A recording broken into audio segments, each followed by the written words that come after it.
अनुसार और पुलिस अधीक्षक नगर के निगरानी में भागलपुर पुलिस लगातार छापेमारी, सघन वाहन चेकिंग तथा वांछित अभियुक्तों के खिलाफ गिरफ्तारी हेतु छापेमारी कर रही है। इसी क्रम में कल दिनांक 11/5/2025 को दो अलग अलग घटनाओं में कुल 3 देसी कट्टा, 18 कारतूस, 2 नाली बंदूक तथा 1 खोखा बरामद किया गया। इसमें कुल 2 घटनाएं हुई हैं। एक घटना साकुन में है और दूसरा गोराडीह में। दोनों में अलग अलग FIR दर्ज किया गया है। सर्वप्रथम गोराडीह के घटने के बारे में बताना चाहूँगा। कल दिनांक 11/5/2025 को डायल 112 को सूचना मिली कि गोराडीह थाना अंतर्गत गंगटी पोखर के पास हथियार से लैस कुछ व्यक्तियों के द्वारा जमीन विवाद हो रहा है, जिसमें 2 पक्ष शामिल हैं।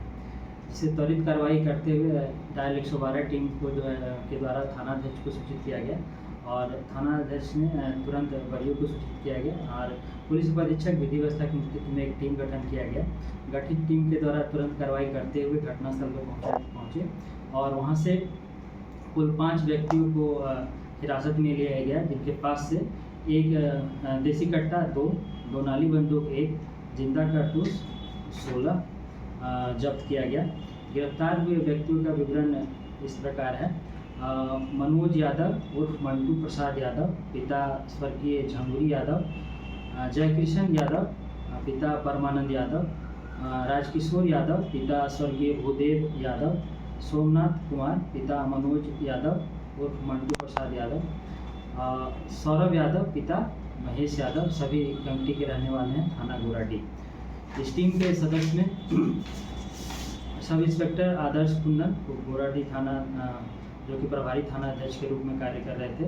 इसके साथ सब इंस्पेक्टर विकास कुमार, विनोद कुमार राय गोराडीह थाना, ASI रंजीत कुमार, चंद्रमोहन कुमार गोराडीह थाना और चालक सिपाही धीरेन्द्र कुमार मंडल, कमलेश कुमार कमल डायल 112 से।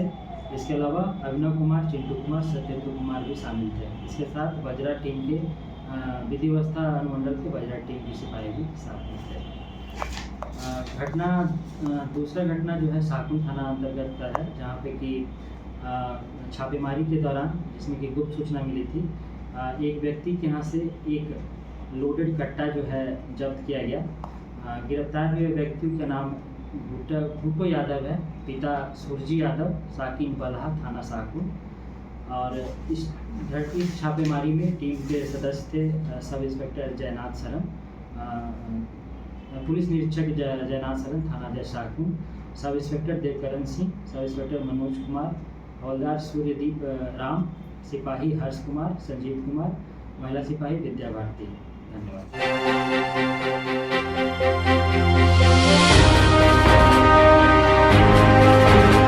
आज हम लोगों के गुरुदेव श्री श्री आनंद मूर्ति जी का 104वां जन्म दिवस है और ये पूरे दुनिया में आनंद मार्ग के सभी इकाइयों में मनाया जा रहा है।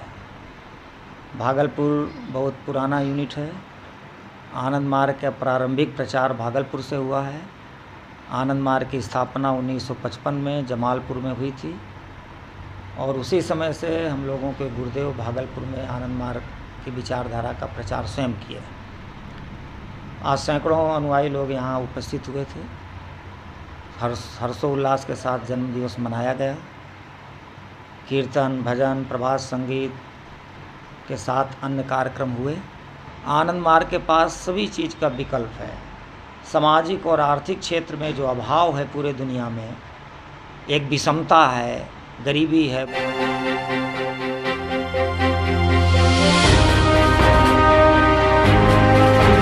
आज आनंदराम धांधनिया सरस्वती विद्या मंदिर एवं रघुनंदन गोयनका सरस्वती शिशु वाटिका भागलपुर में 5 दिवसीय प्रांतीय शिशु वाटिका प्रशिक्षण वर्ग का शुभारंभ शिशु शिक्षा प्रबंध समिति एवं भारतीय शिक्षा समिति बिहार के प्रदेश सचिव श्रीमान प्रदीप कुमार कुशवाहा जी, भागलपुर एवं बांका जिला के जिला निरीक्षक विनोद कुमार, भोजपुर जिला के जिला निरीक्षक एवं शिशु वाटिका मार्गदर्शक वीरेंद्र कुमार, विशिष्ट अतिथि बालमुकुंद गोयनका, विद्यालय प्रबंध समिति के अध्यक्ष अतुल कुमार धांधनिया, आनंदराम धांधनिया सरस्वती विद्या मंदिर भागलपुर के प्रधानाचार्य श्रीमान सुमंत कुमार तथा प्रशिक्षक ऋचा कुमारी, अनामिका स्वराज, अन्नू कुमारी तथा अनिता सिन्हा जी के द्वारा दीप प्रज्वलित कर किया।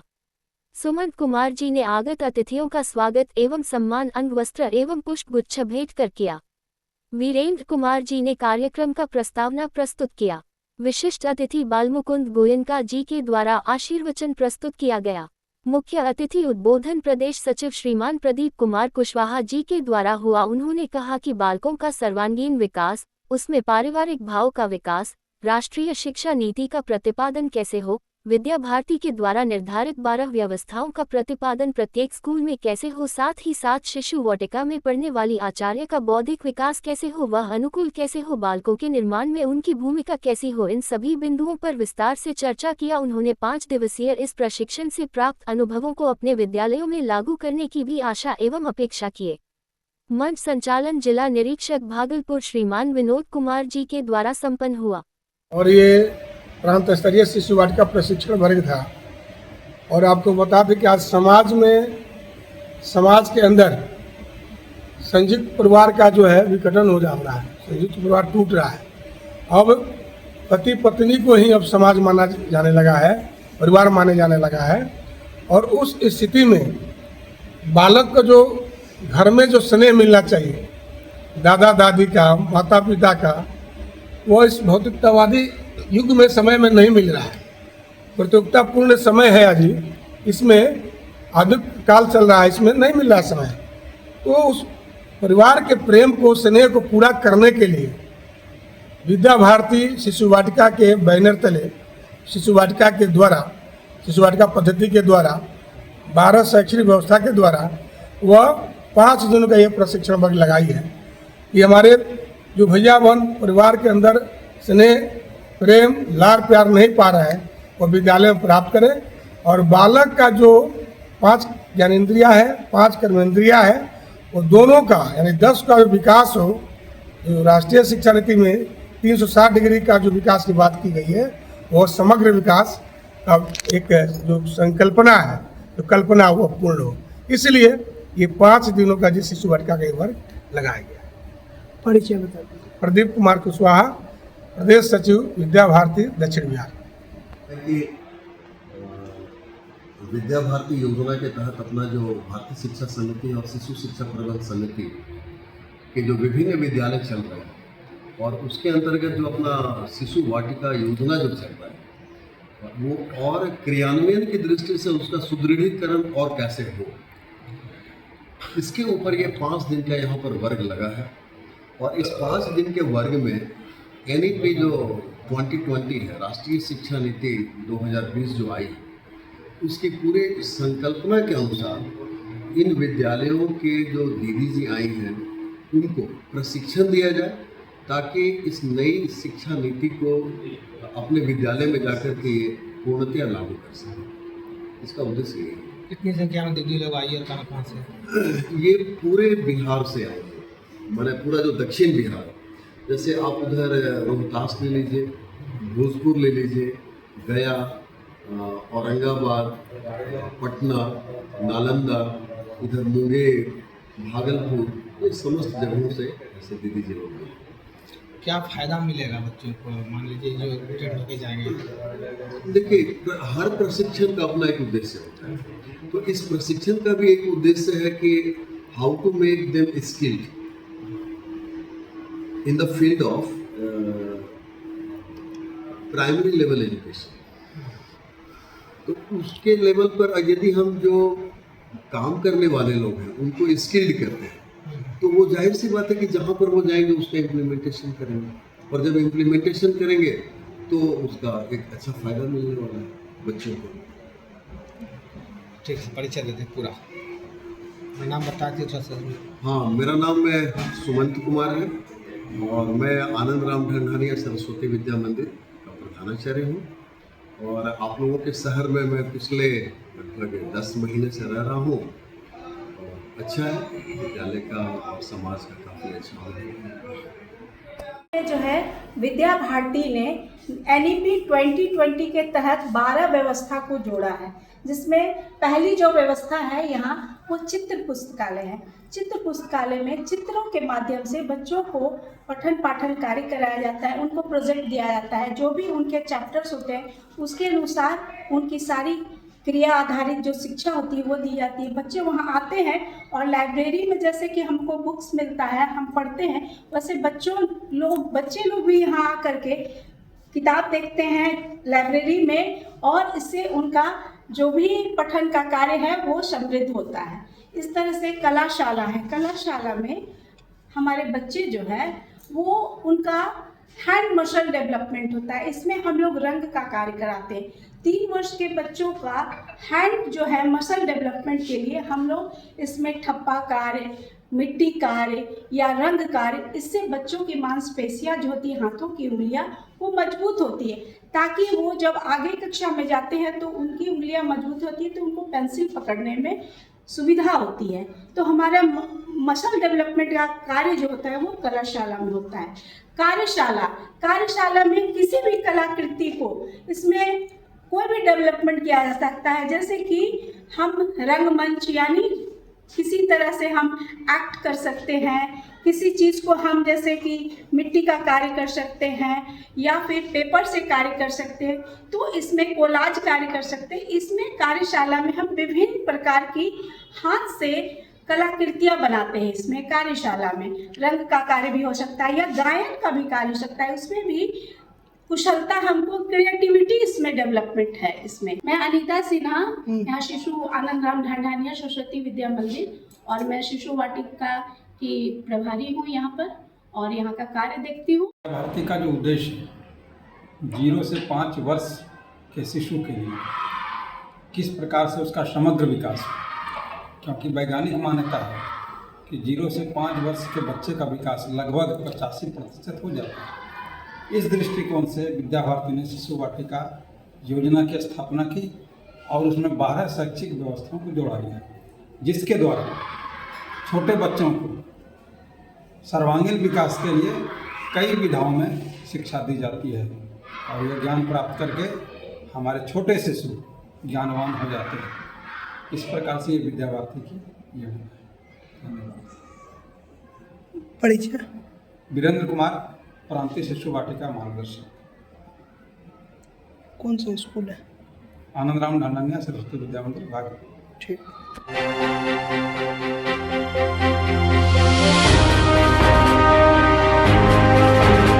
किस संबंध में प्रेस वार्ता इसके बारे में? ये दिनांक 4/5/2025 को रात में करीब 9:30 के करीब में नवगछिया बाजार के हड़िया पट्टी में स्थानीय किराना व्यवसायी जो विनय गुप्ता थे, उनकी हत्या अज्ञात नकाबपोश अपराधकर्मियों ने गोली मारकर कर दी थी। इस संबंध में मृतक की पत्नी के आवेदन के आधार पर नवगछिया थाना कांड संख्या 145/25 दिनांक 5/5/25 हत्या के संबंध में दर्ज किया गया और मामला काफ़ी सेंसिटिव हो गया था बाजार का होने के कारण। इसकी गंभीरता को देखते हुए एसपी महोदया द्वारा एक टीम का गठन किया गया और उनके द्वारा स्वयं इस घटना की और कांड के उद्भेदन की मॉनिटरिंग कंटिन्यू की गई। वो एक घटनास्थल पर पहुंच के हर संभव ठिकाने और भागने की दिशा में सारे डायरेक्शन कि कैसे गिरफ्तारी करना है, कैसे उद्भेदन करना है, उनके द्वारा डायरेक्शन दिया गया। उस डायरेक्शन के आधार पर कई पुलिस की टीमें बनी और जिन्होंने हर पहलू पे काम किया और उसमें हम लोगों ने सफल उद्भेदन कर उसमें 3 अपराधकर्मियों को में गिरफ्तार किया गया, जिनको न्यायिक हिरासत भेजा गया है।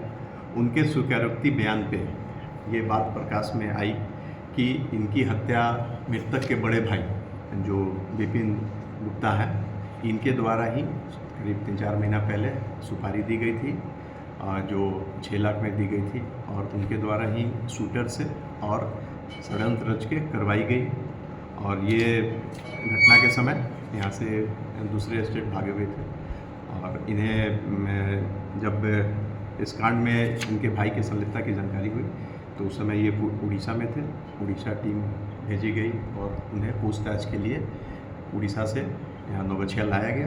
पूछताछ के बाद इनकी संलिप्तता प्रकाश में आई और इन्होंने ही अपने कन्फेशन में अपने अपराध को स्वीकार किया और इन्होंने बताया कि व्यापारिक मतभेद और पैसे के लेन देन को लेकर इन्होंने भाई की हत्या की सुपारी अपराधियों को दी और जिसके कारण उनकी हत्या की गई। और ये जब बाहर रहते थे तो अपने स्टाफ जो कबीर है, जिसको न्यायिक हिरासत में कल भेजा गया है, उसके माध्यम से ये व्हाट्सएप कॉल पे शूटर से बात करते थे कि जल्दी मेरे आने के पहले इसकी हत्या कर दी जाए, और इनकी पूर्ण संलिप्तता इसमें आई है और जिन्हें गिरफ्तार किया गया और न्यायिक हिरासत में भेजा गया। इसके घर में पुराना क्या विवाद चल रहा था पहले से, और विवाद कब से था?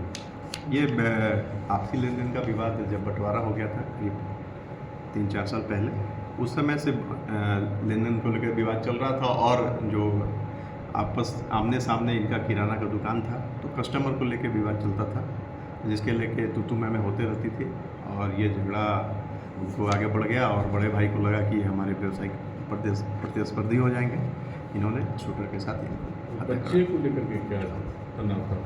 बच्चे को लेकर तनाव का था, उस संबंध में अनुसंधान किया जा रहा है कि इसके अलावा भी कोई फैक्ट है तो वो प्रकाश में आएगा, तो हम लोग आपको आगे इसकी विस्तृत बताएंगे। सर, और इसमें कोई लोग हैं क्या शामिल हैं? इसमें घटना में और भी लोग शामिल होंगे, तो उस संबंध में अनुसंधान किया जा रहा है। नवगछिया थाना के इंचार्ज साहब खुद हैं इसमें आयु, और अनुसंधान किया जा रहा है, और वरीय स्तर पे आईजी साहब के स्तर पे कंटिन्यू मॉनिटरिंग की जा रही है। एसपी साहब के द्वारा डायरेक्शन दिया जा रहा है। इसमें अन्य कोई भी संलिप्त होंगे तो हम लोग जल्दी उसको भी प्रकाश में लाएंगे और उस पर आपराधिक इतिहास, कोई आपराधिक इतिहास नहीं है इनका सर? कोई आपराधिक इतिहास अभी नहीं है, लेकिन ये जानकारी है कि पहले कुछ ये गलत करते थे, और आपराधिक इतिहास के लिए भी हम लोग जानकारी ले रहे हैं, और आपराधिक इतिहास मिलेगा तो सर, इन लोगों में कोई भूमि विवाद भी था क्या सर? अभी तक के अनुसंधान में यही बात आई है। दूसरी बातें प्रकाश में आएंगी तो वो भी हम लोग आगे के अनुसंधान में लाएंगे और आप लोगों के समझ में